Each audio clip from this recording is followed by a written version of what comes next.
My name is Gerald Chambers. I'm a marriage and family therapist. Myth number 9. Battered women can stop the violence by changing their own behavior. Battering has little to do with what women do or don't do, say or don't say. It's the batterer's responsibility, and his responsibility alone, to stop being abusive. Gottman discovered that there were no triggers of the violence among the men, nor were there any switches for turning it off once it got started. Countless women from Gottman's sample still believe that it was their job to stop their husband's violence.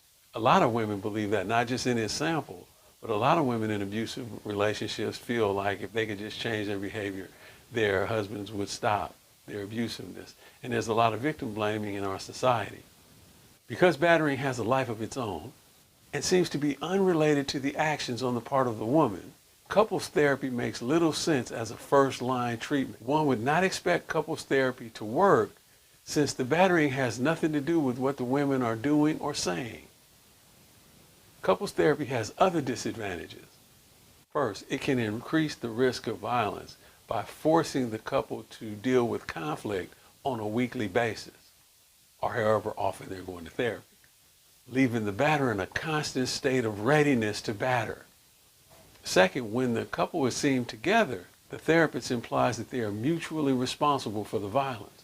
The implication is handy for the batterer, since it supports his point of view, that if she would just change her behavior, the violence would stop.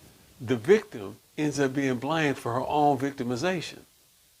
Couples therapy can work where there's a low level of physical aggression and no battering. And it also might work in relationships where the husband has demonstrated that he has not been abusive for a year or two. We should never recommend couples therapy as the initial treatment for battering. No, even in those instances where psychotherapy could be helpful. Men should attend therapy alone. If you like this video, hit the like button, leave a comment, subscribe. Thank you for listening.